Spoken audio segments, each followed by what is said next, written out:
15. I remember oftentimes my family would make jokes about it, and they would always ask me, but by me hating myself so much, I feel as if, in a sense, I was in denial. So I would always joke around as if, oh, I'm not gay, because I was in denial about it. And I feel that so many times people are in denial about their own sexualities because they're scared of what others may say, or they're scared they may not necessarily get that acceptance that they're seeking. So when I went through this phase of suicide and depression, I eventually came to terms with the fact that this is just what it is. I went on, I experimented a lot in the gay world. I did a lot of things that some people may not necessarily find acceptable, and I dated a lot of different people who I shouldn't have found acceptable. And I found that I was most comfortable dating older guys. Older guys were more experienced. Older guys were more mature. Older guys just seemed to have had it all together. And in my mind, when you gave your body to someone else, you were being loved. And I wanted to be loved. So I gave my body away. And when I gave my body away, I felt accepted. And I felt as if someone actually loved me, and someone actually wanted me, and someone accepted me with this gay lifestyle. And in giving my body away, I came across a lot of people whom I shouldn't have come across. And that's when I first experienced being sexually assaulted by a guy who was 26 years old. Moved past that, and I went through this runaway phase. I ran away from everything. Ran away from home, ran away from my problems. I was an asshole to everybody, my mama more than ever. I just didn't care about anything. As I said, I was still battling with the fact that I was really not wanting to be this way, because it's not normal. In my mind, that's what I thought, and that's what I felt. And so I went through this runaway phase. And eventually I came through that phase. In life, we go through a lot of phases. And when I came through that phase, I decided to get my life together, get myself together, and go on to college.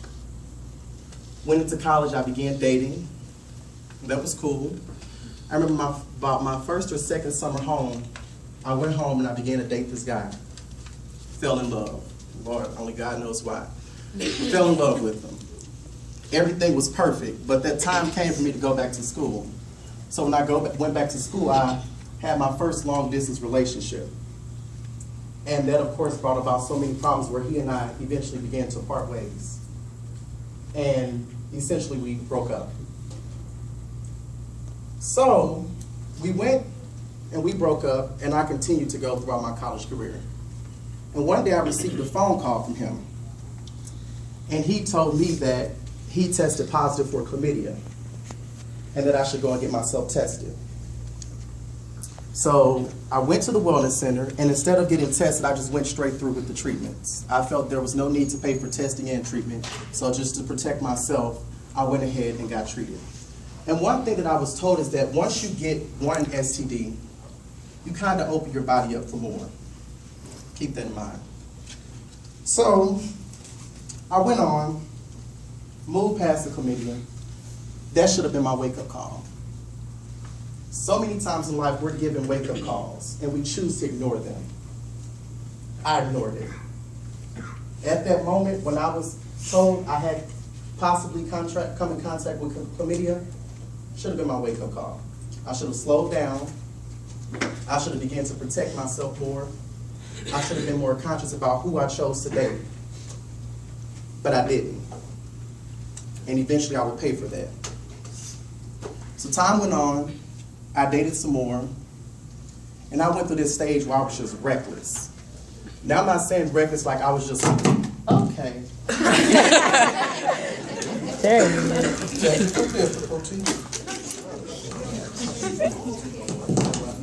That was reckless, yeah. Reckless.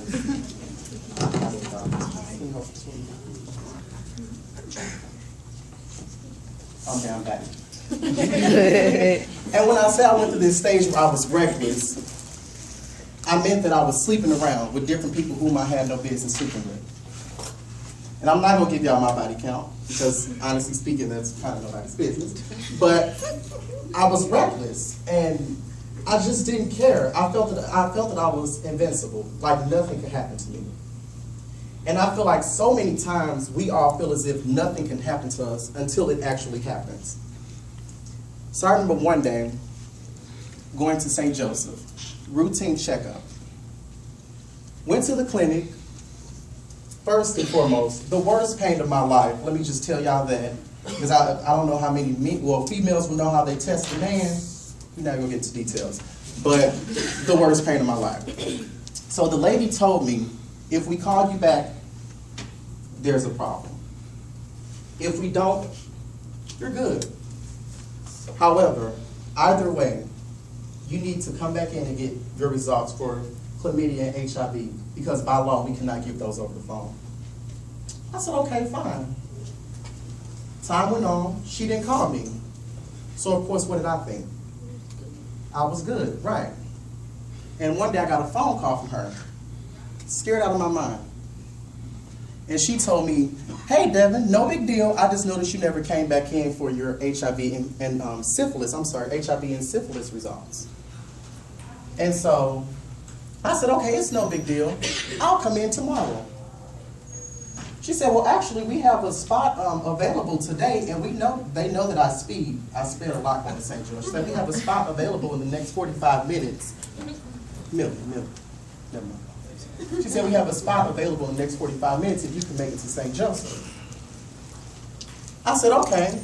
Thought nothing of it. Called up my friend Bernard. I said, hey, you want to go to St. Joe? And since it's a measure pass, I can say this now. He was like, yeah, I'll skip class and I'll go.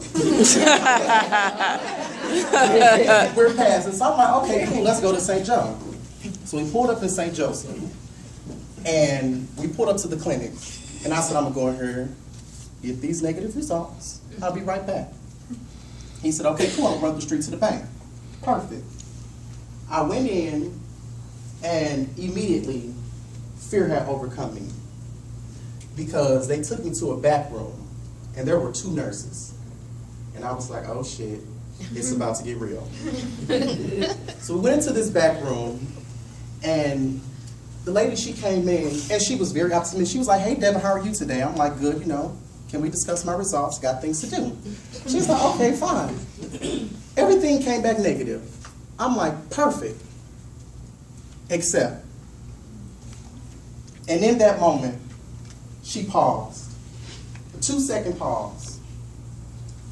Probably the longest pause of my life. The anticipation built up. My emotions began to roar. Sorry. And she said everything came back negative, except. And in that moment, I didn't know what to expect afterwards. I didn't know what was going to come to be. Everything came back negative, except. Little did I know my life was about to change forever. I was 20 years old.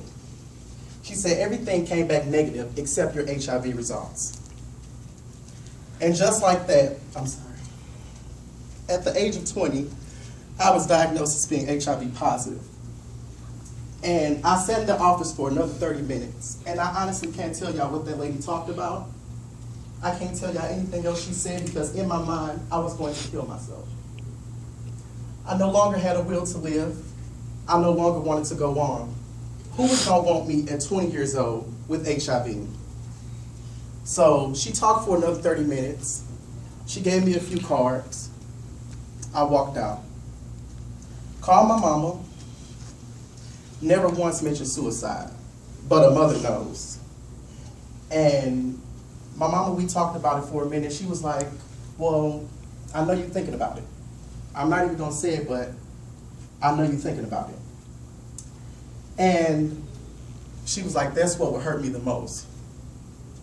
And we've heard so many times that suicide is selfish. And in that moment, I wanted to be selfish. I didn't care to live. I didn't care who felt any type of way. In my mind, I was going to die at my own hands. I planned it out. Driving back from St. Joe, when I got off on that Maryville exit, I was going to hit about 90. And I was going to turn right off the road. And whether I died on impact or whether I had to sit there and suffer, I was determined to die. But the way God works, I walked out the building and remembered you didn't drive today.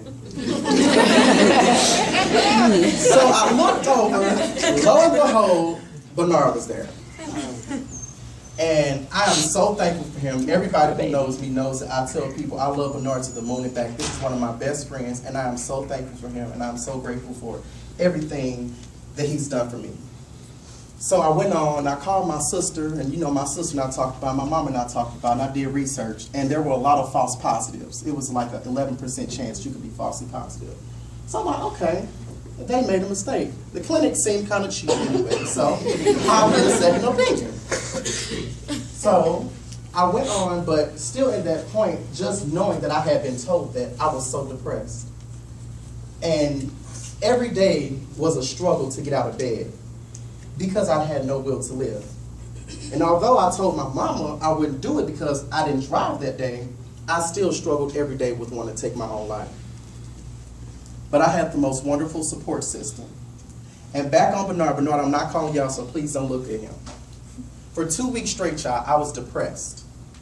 My room was dark. I didn't want to get out of bed. I didn't want to cut my hair. I didn't want to do anything. I just wanted to lay there and die.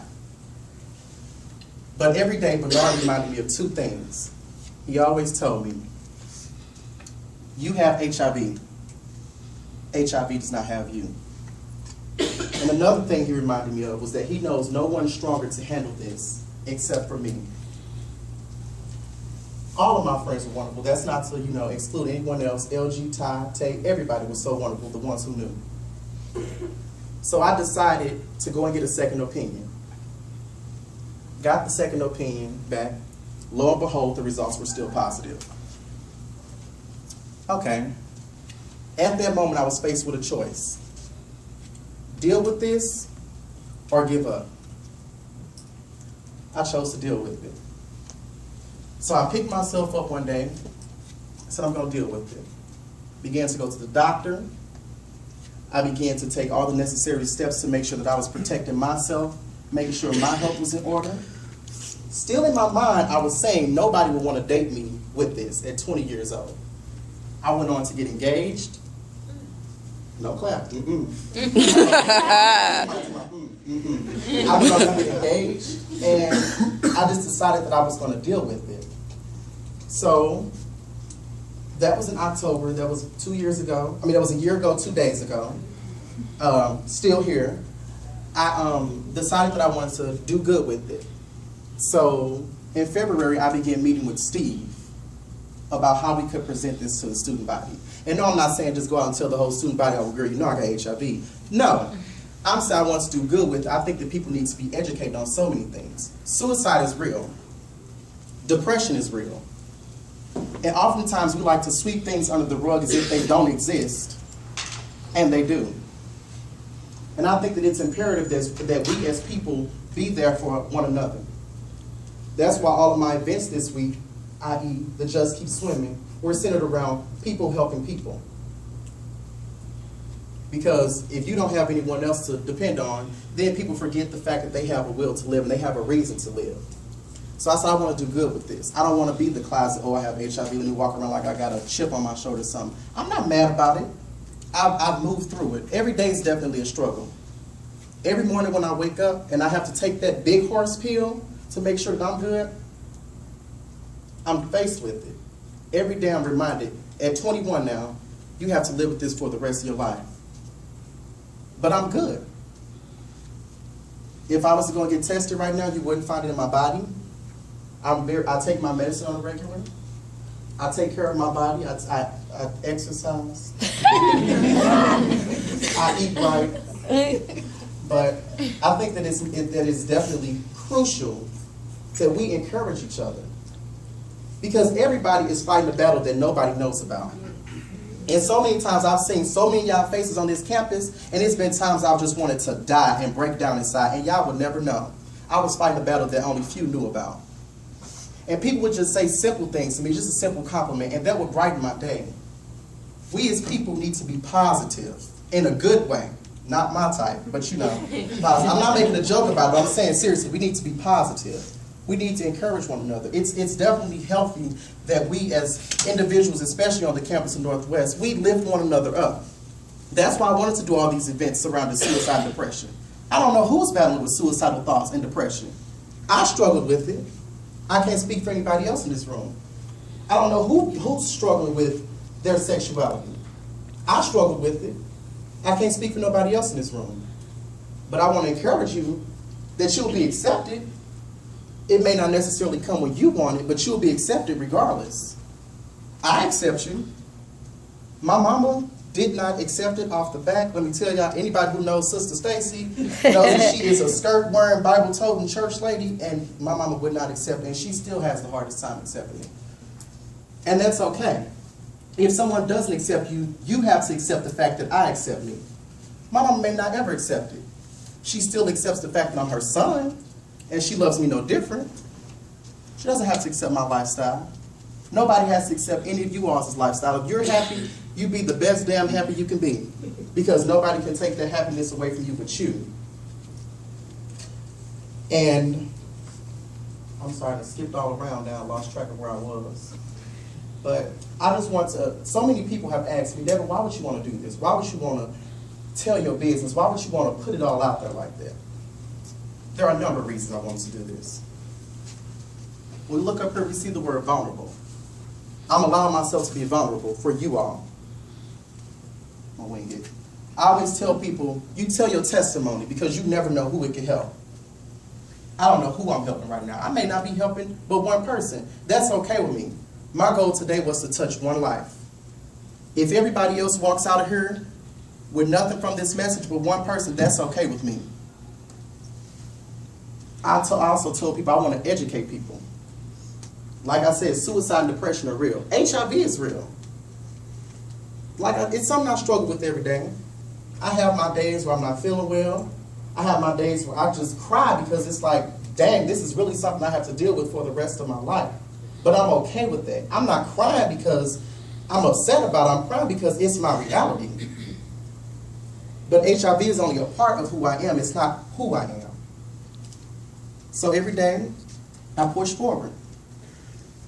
Another reason I wanted to do this was because this was my struggle. And we all deal with struggles. I don't know what anybody's struggle is out there, but I know that at some point in time, everybody in here has dealt with the struggle. And it's important that when you deal with the struggle, you face that thing head on. You work through it, and you'll make it. There's always light at the end of the tunnel, and sometimes we're in the midst of the storm. It's so hard to see the rainbow, but if you keep driving, better days will come. I just want to encourage you all to love one another, support one another, and lift one another up. I'm sorry I kind of spared this, but I'm getting emotional, so I thank you all so much for coming out this evening. And I truly and honestly appreciate all the love and support that you all gave me this week. This was the first of many Owning Our Story tours, and I am extremely excited about how it turned out.